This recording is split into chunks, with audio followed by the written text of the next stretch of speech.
Bom dia, meus amigos e minhas amigas. Estamos juntos mais uma vez, graças a Deus, num dia tão importante como hoje, 12 de outubro, dia de Nossa Senhora da Aparecida. Que ela nos abençoe a todos, que assim seja.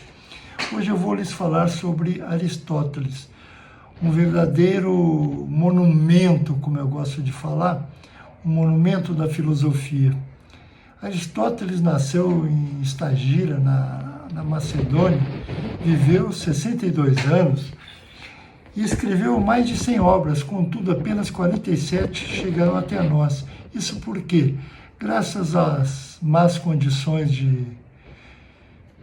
de guarda, de utilização, e sabe como é que é? Naquele tempo as coisas não eram tão fáceis de serem guardadas como hoje. Aristóteles foi discípulo de Platão, de quem inicialmente professou o misticismo e uma certa religiosidade, mas com a morte do mestre era o seu sucessor natural. Contudo, por não ser grego, lembra? Falei no início, ele era da Macedônia, foi preterido e, chateado, como não podia deixar de ser, foi para a Ásia Menor, onde foi preceptor de Alexandre o Grande, filho de Filipe II. Com a morte de Alexandre, numa daquelas guerras que ele tanto se envolveu, voltou a Atenas e fundou uma escola filosófica que passou a ser chamada de Liceu, em homenagem ao deus Apolo Lício, e ele tinha por hábito ensinar caminhando, andando. E por isso a sua escola ficou conhecida como Paripatética, que em grego quer dizer em movimento, em constante movimento. Sua educação buscava conduzir o homem à felicidade, ao ensino de conceitos úteis e necessários à vida prática e, por fim, ao ensino de uma virtude moral e de bom caráter. Lembrem-se, por favor, que isso tem muito a ver com Platão. Ele respeitava muito Platão, mas dizia que apreciava mais a verdade. E aí a gente já percebe o início de um afastamento do pensamento platônico na sua essência. Seu pensamento era preciso, era lógico, por excelência, tendo escrito obras exotéricas, destinadas ao público em geral, e obras esotéricas, onde ele as ministrava, onde ele as ensinava aos seus alunos, ao seu discípulo. Ele contrapõe-se a Platão basicamente por condenar a duplicação desnecessária. Que duplicação é essa? Lembrem-se, por favor, que Platão falava no mundo das ideias e no mundo do concreto, ou seja, que o mundo concreto seria meras sombras de um mundo das ideias. E ele condenava isso, ele dizia que isso era desnecessário.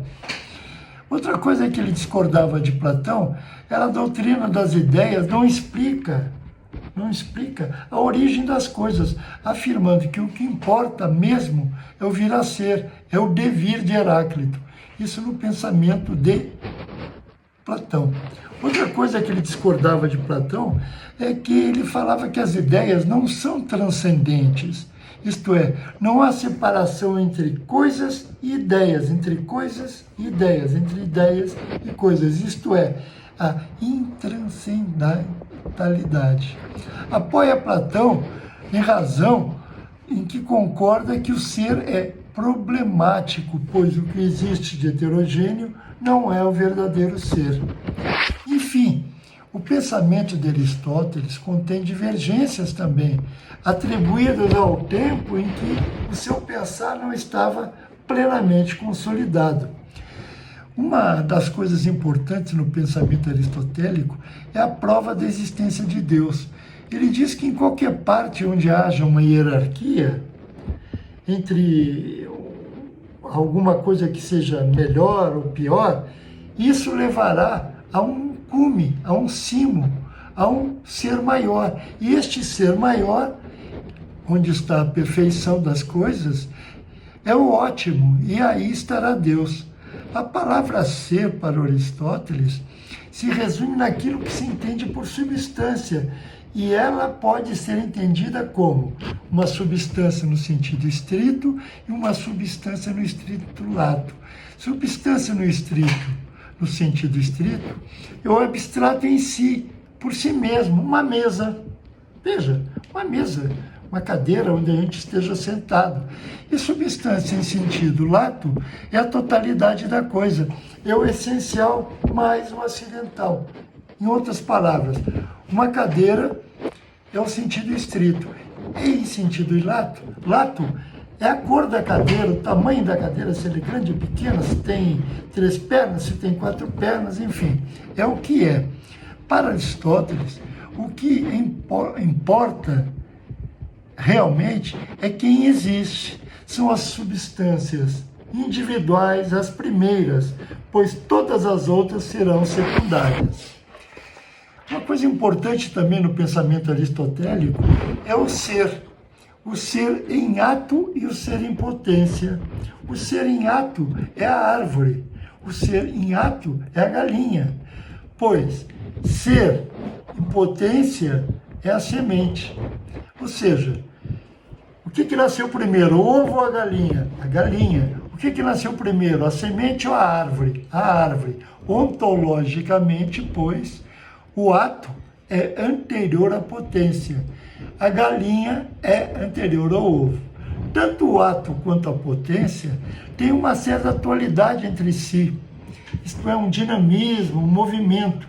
E Aristóteles se vale de 2 conceitos para traduzir esse dinamismo, esse movimento, enfim. Ele fala que a energia é uma atualização simples e a inteléquia, que é a atualização completa. As energias somadas, estou repetindo, fazem inteléquia, que é Deus. Como um ato puro é a energia. Evidentemente que o pensamento aristotélico é muitíssimo mais completo. E para finalizar, ele deu uma embarcada. Ele falou que a Terra era o centro do universo, que tudo girava em torno da Terra.